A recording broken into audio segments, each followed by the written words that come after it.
Good afternoon and welcome to Dawn Lease, legislative candidate from District 48. Thank you, Dawn, for joining us for our virtual legislative candidate meetings. My name is Gina Ragland, and joining me today are AARP lead advocacy volunteers, Susan DeCamp, Joyce Beck, and Tim Potter.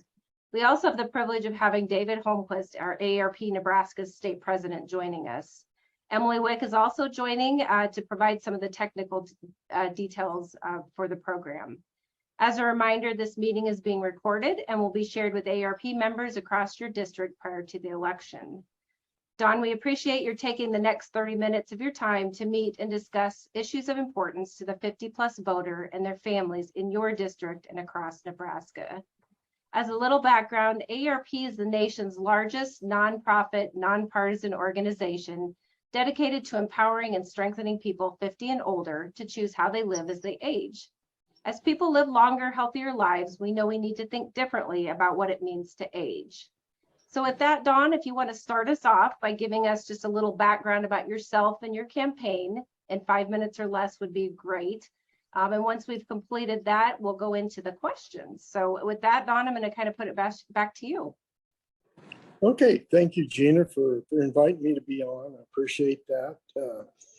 I am Don Lease, grew up in Morrill County, Banner County area of western Nebraska. Have a great little family, been married to my wife, Yvonne, for 38 years. 4 children, ages 20 through 36. The 20-year-old's actually in Wayne State College studying education. I'm a lifetime farmer and rancher. That sounds odd, but Dad used to get us out of bed to do a lot of cow detail and things like that, even when we were in junior high. So I always went and rode with him on the tractor, as a lot of farm kids got to do.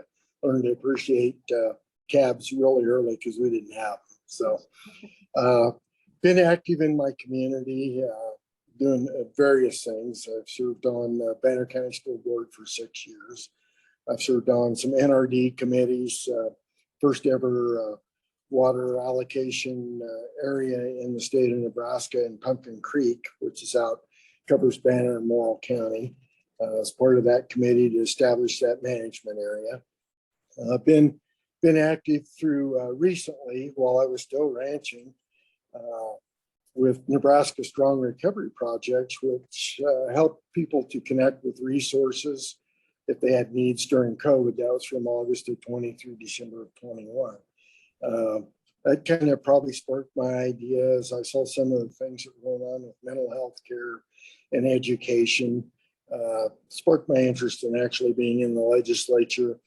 Worked out they redistricted me in September. Went from Senator Erdman's District 47 to Senator Center's District 48.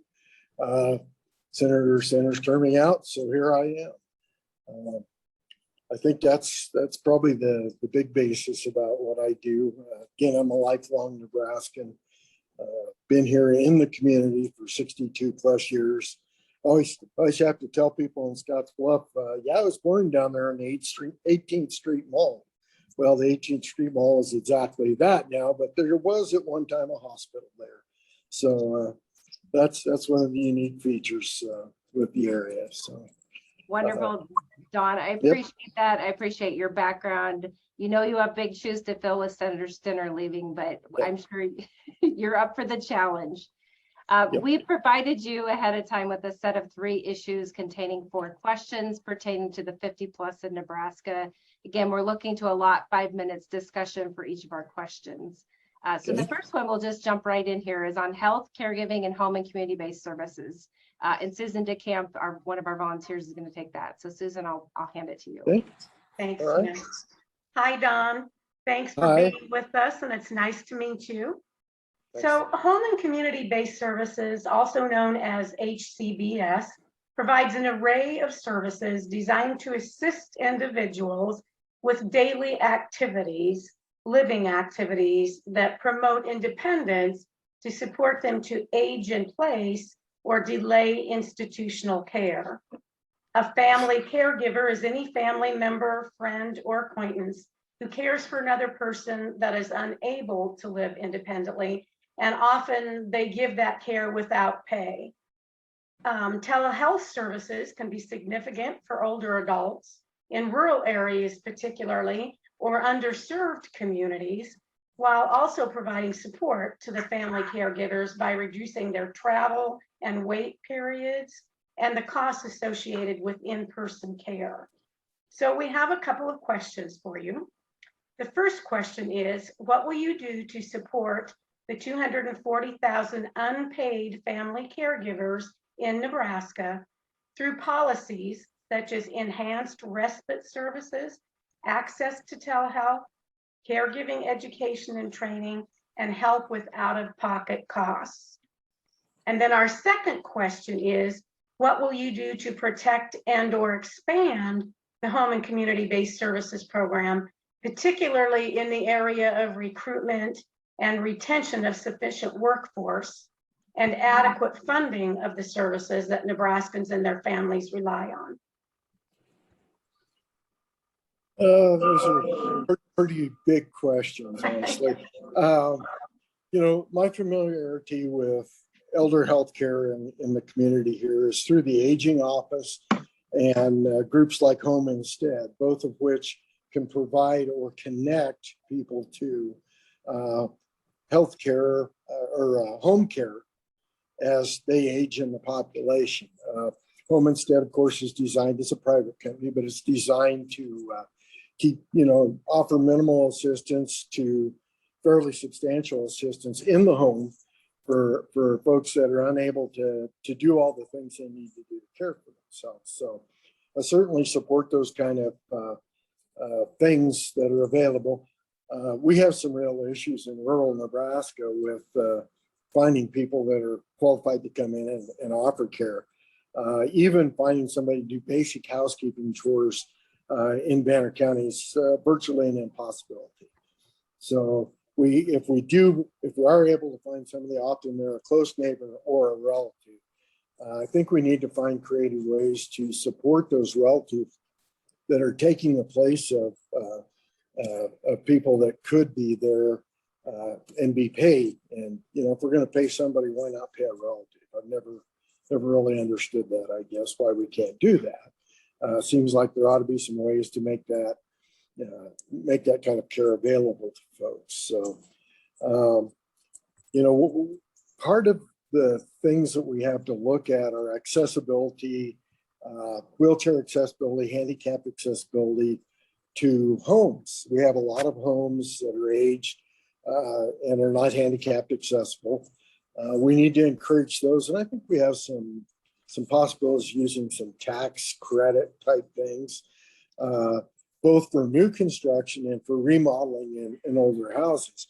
When we look at the cost of what it costs to go to a care home, any kind of care facility, it's extraordinary what that costs. It doesn't take much time with any kind of adaptability in a current home or building adaptability into a new construction to pay for, you can pay for a lot of that as opposed to a month of care at $6,000 or $7,000 a month in skilled nursing, or maybe $3,500 a month in partial home.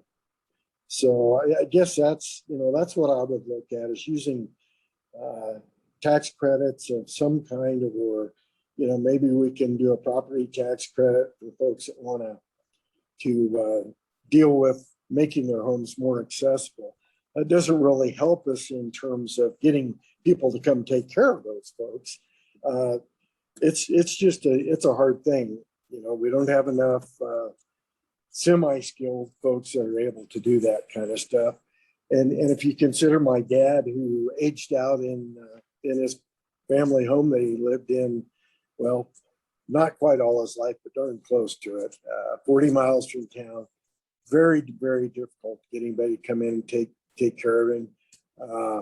My brother ended up putting a lot of time into Dad. Thank God she was there, and that worked out pretty well. But it also kept my brother from being able to do all the things he needed to be able to do. So there seems like if we're going to do that kind of stuff, we ought to have some kind of system where we can pay those folks to be involved. So Is that both parts of the question? Did I hit them both? Yes, yes, you did great. Thank you so much for your answer, Don. Okay. Thank you, Dawn, and really appreciate the partnerships you have with those agencies out there. AAA's they have a big job to do, and so appreciate all the work that you're doing with them as well, and again, all the work they do. Moving on then to question number 2, specifically now this centers on people that are living in a nursing facility. Joyce Beck is going to talk to you about nursing facility quality. Go ahead, Joyce. Dawn, thank you for your time. We appreciate you spending time with us and answering questions for AARP. My question is about nursing facility quality. Over 20,000 Nebraskans require care in nursing facilities or assisted living communities. Facilities have closed their doors, citing reimbursement challenges and staffing shortages. Nebraska will need an additional 4,700 more nursing assistants, LPNs, and RNs by 2028 to meet Nebraska's care needs. Everyone, regardless of where they reside, deserves to be treated with dignity and respect and to have access to quality medical care. Better staff to resident ratios improve the overall quality of care and the well-being of residents. Workforce recruitment, retention, and job satisfaction challenges are prevalent across long-term care services and the support industry. Causes of workforce challenges must be identified and implemented to respond to the growing need for high-quality care. So, Dawn, here's my question for you. What would you do to improve the quality of nursing facility care for Nebraska residents, including addressing the growing long-term care workforce crisis in the state, professional education and training, and accountable facility reimbursement? Okay. I think one of the issues we have is the reimbursement rate. We need to deal with that. We're stuck kind of in old reimbursement rates, and with inflation and things like that, the cost of running a home is exceeding by far that. So that causes them to seek out more private pay people who they can charge more. And the vicious circle of that is the more you charge, the sooner they run out of money to fund their own care, and then they go on reimbursement care. So I think that's one of the first things we need to address.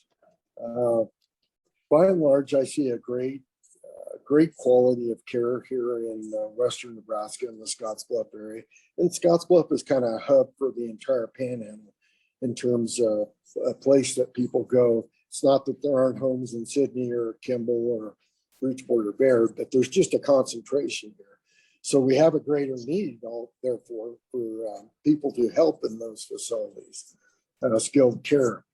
I think my ideas for workforce development are we need to be reaching back into the high school age kids, allowing them to experience what it's like to be a caregiver in places like that.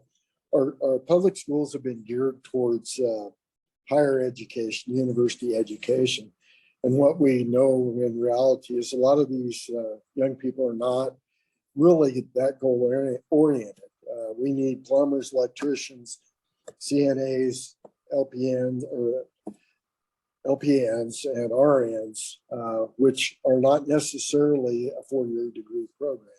We do have the College of Nursing through the university here in Scottsbluff, and I know I'm sitting in the West Nebraska Community College library right now, and having talked to John there, and they're very interested in creating degrees by the time kids reach the senior level of high school, where they'll have CNAs, maybe even have some credits already applied to that licensed practical nursing degree that they're looking for. I think that's the key to workforce development right now, is to go into the schools at a younger age and not necessarily channel kids. We don't want to force them into one place or make them stay in one place, but we can certainly encourage them by giving them opportunities to experience. what it's like to give care in a home or to be a nursing aide or a licensed practical nurse. So I think that's my thought process on how to do workforce development. There's a lot of ways you can do some tuition reimbursement. Sometimes that's an effective thing.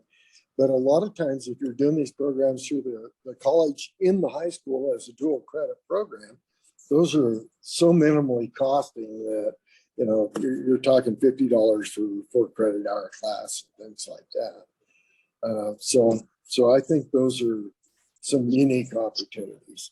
We're losing, somebody told me we're losing like 1 a month in Nebraska of care homes. I don't know if that's the right number or not, but at a time when, I'm 62, I'm looking down and there's a bunch of us looking down the pipeline and saying, well, what are we going to do if we need long-term care?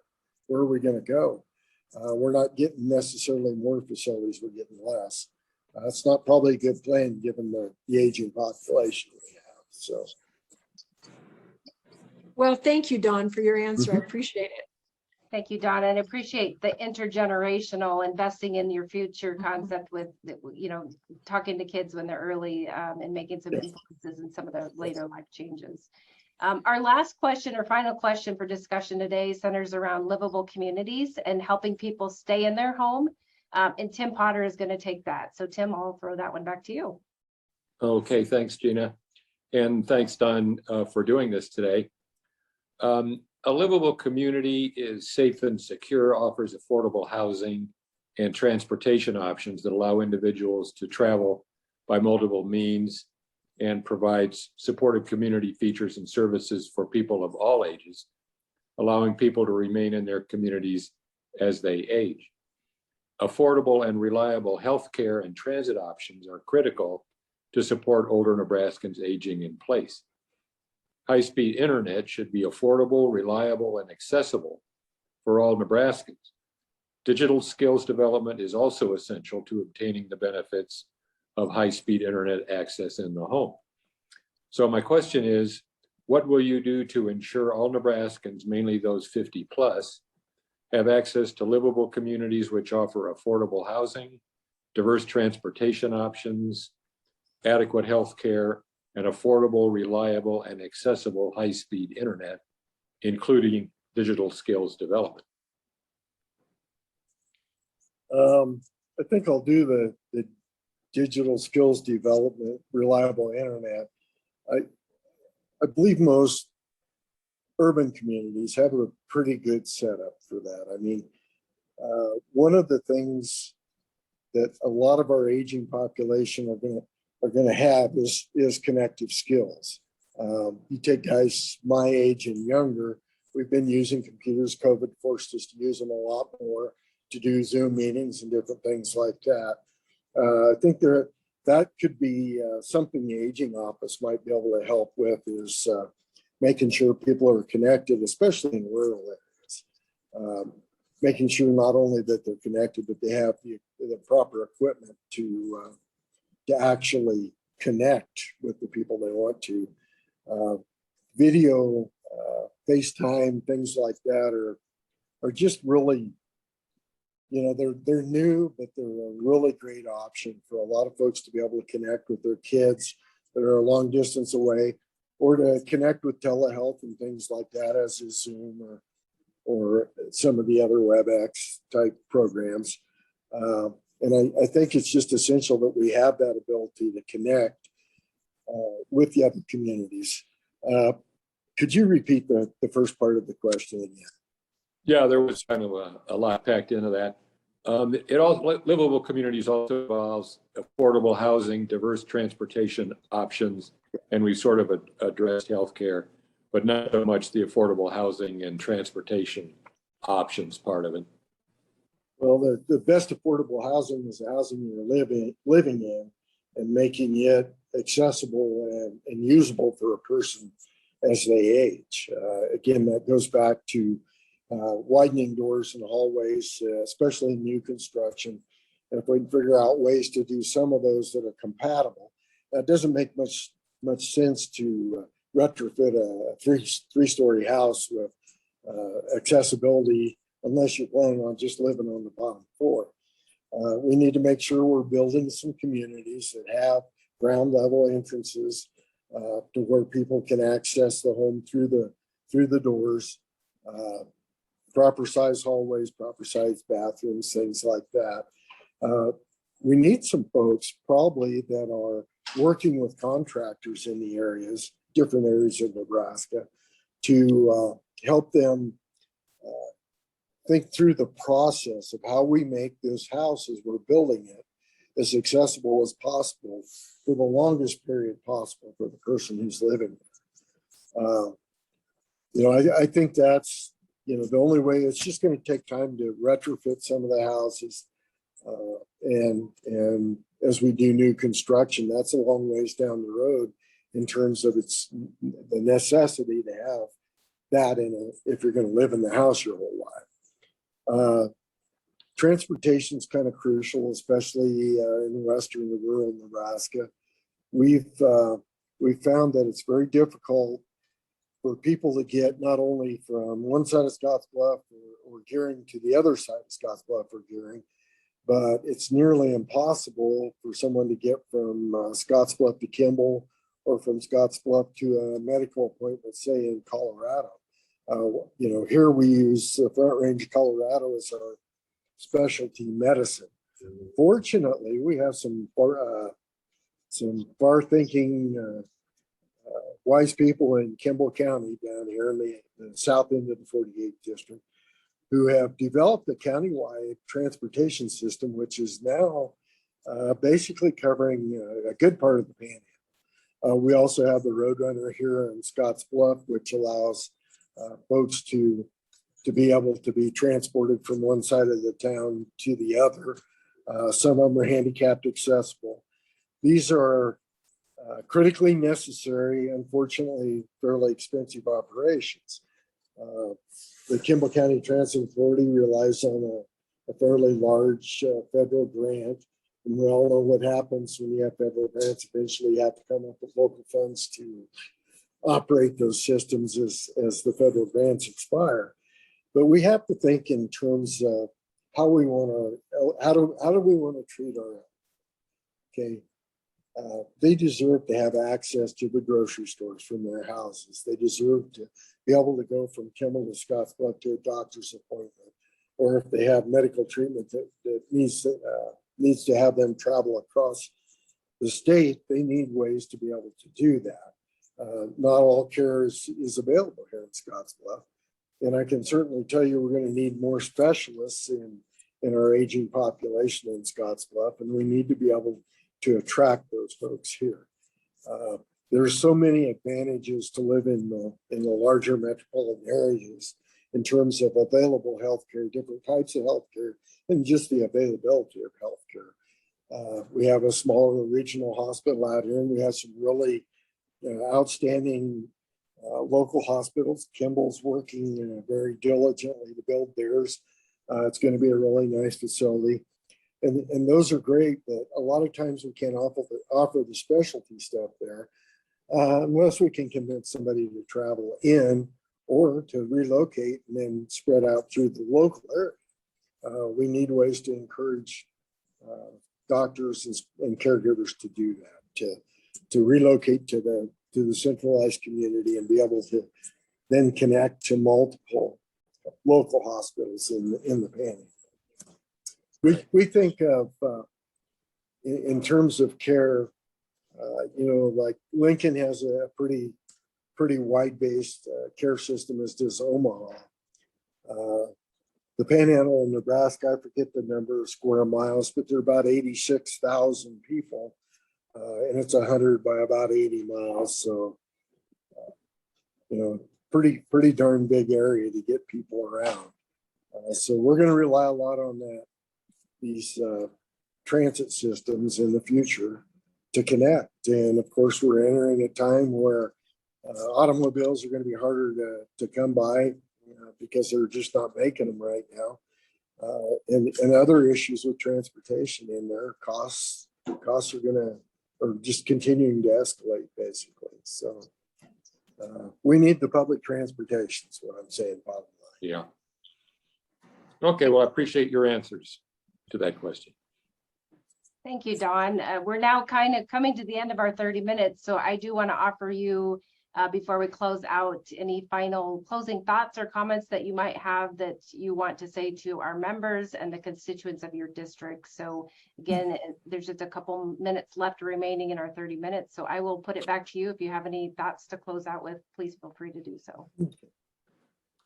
During the Nebraska Strong Project, we worked fairly extensively with the Aging Office of Western Nebraska, and they're an awesome tool for as we age to get connected with multiple services. They're very good at bringing people in and dealing with them. Of course, they run senior centers in almost every town of size that's economical to run those. I really can't overemphasize what role that plays in a lot of these communities in terms of the senior centers that we have, and the need to continue to fund those and to let people get together as much as they can. Isolation is a big killer. We found that out during COVID. You know, some of the things that we saw there as folks isolated it was horrendous. And thank God we have a group that also it's a private group, church funded. They go to, I don't know how many meals Larry Massey delivers a week, but it's a lot. It's the shut-ins, the people who just don't feel comfortable going out, age population, just a whole group of people, along with the senior centers. They have delivery services. We need to make sure those are well supported throughout rural Nebraska, especially. But they're necessary probably everywhere. So I think that's pretty much sums it up. Perfect. Dawn, thank you so much again for taking the time to visit with us. We wish you the best with your campaign, and thank you again for meeting with AARP. Take care. Thank you, Dawn. Okay. Thank you, Dawn. Thank you. Yep. Thank you all.